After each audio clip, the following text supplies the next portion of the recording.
Okay, this is the one and only time you're going to probably ever see me defend Nicole.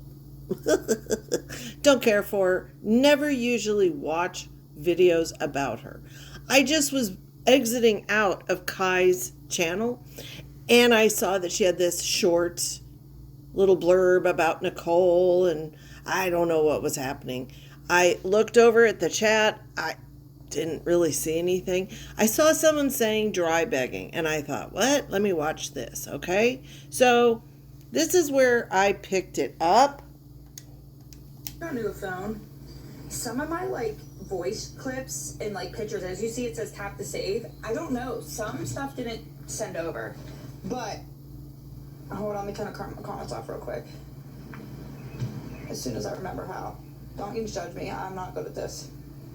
Settings. Comment settings. Off. Okay.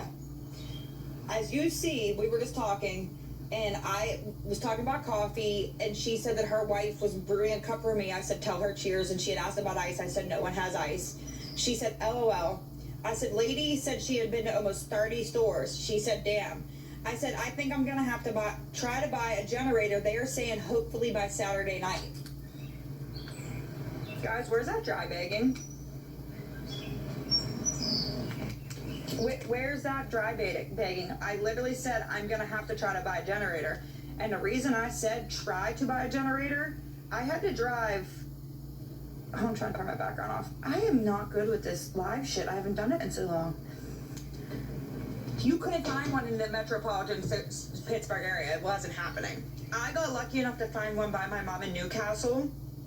And I had to drive another almost hour past Newcastle to get the one that I found for my dad. Yeah, April 29th is when Pittsburgh got the storms. I remember you drove all fucking day long just to find a generator. I remember that. Because everybody was buying them.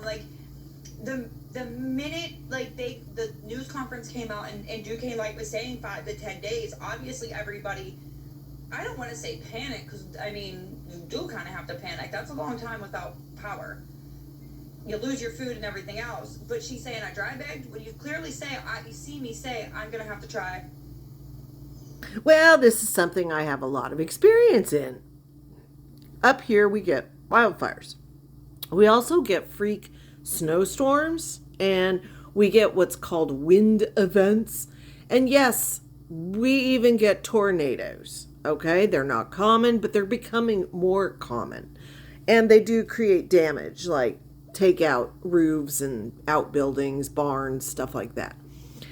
I think I might have been my other channel during a tornado warning back at the house, and we were in an area that had been hit by a tornado. So yeah, we get hellacious summer thunderstorms. Hellacious. Not the same kind as the Midwest or Texas. We don't get sheet lightning and stuff like that.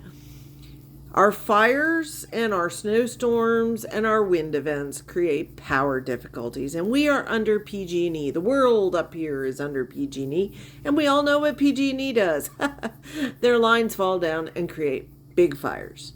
So, we get out of power quite frequently. Not so much now that I'm in the city territory, but out in the county, yeah, you do. And it is a requirement. If you move out of city territory, you have at least one generator. We had two.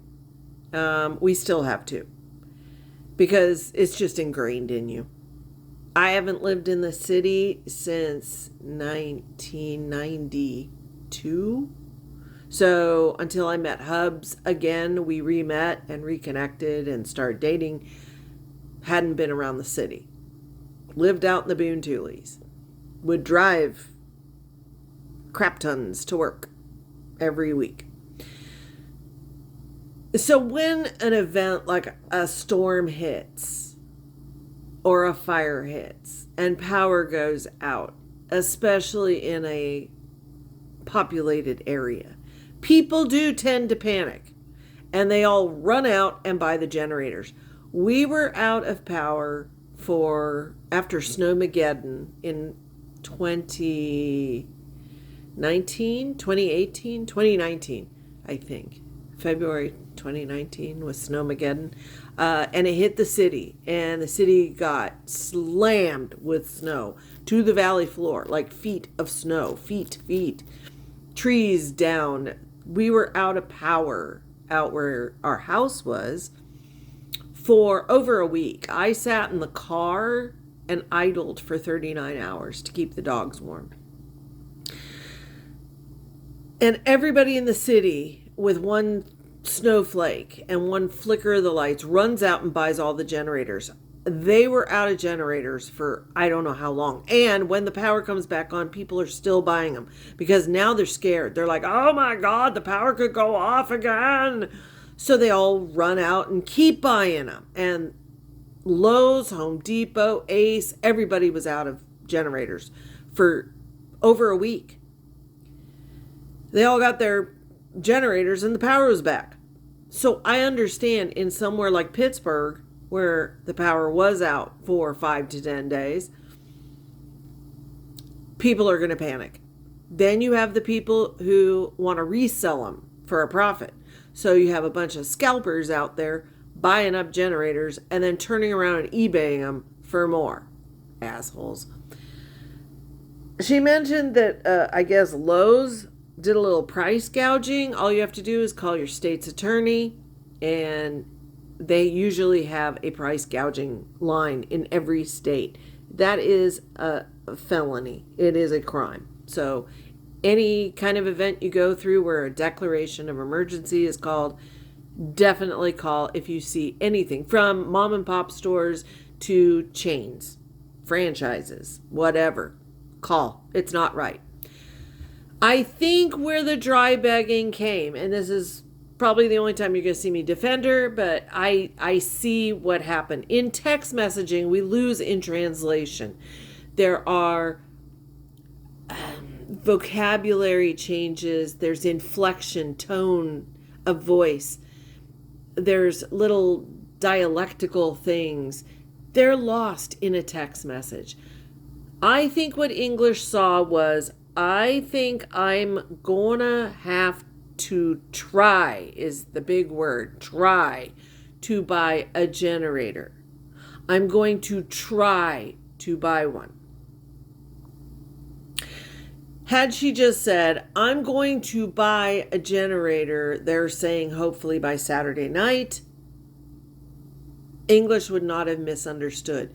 This is a misunderstanding, and I see what Nicole was doing. We think the people we're speaking to, which we're not really speaking to them, that we're chatting with on text, understand the inflection we hear in our heads.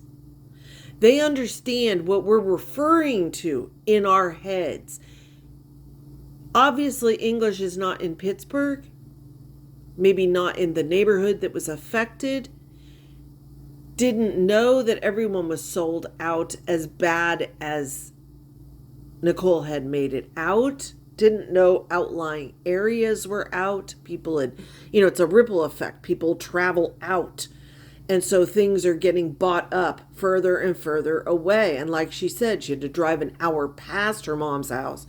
So quite a distance to find her dad's generator. She's saying, I'm going to try to find one. I'm going to try to find one. The problem is it kind of comes off as, I'm going to have to try to buy one. Like, hint, hint, I might need help. That's how English took it.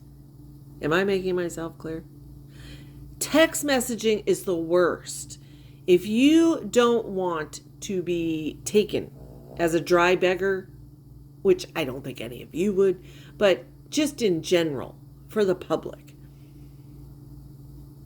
do it over the phone so that people can hear inflection, they can ask questions. Why would you have to try to buy one?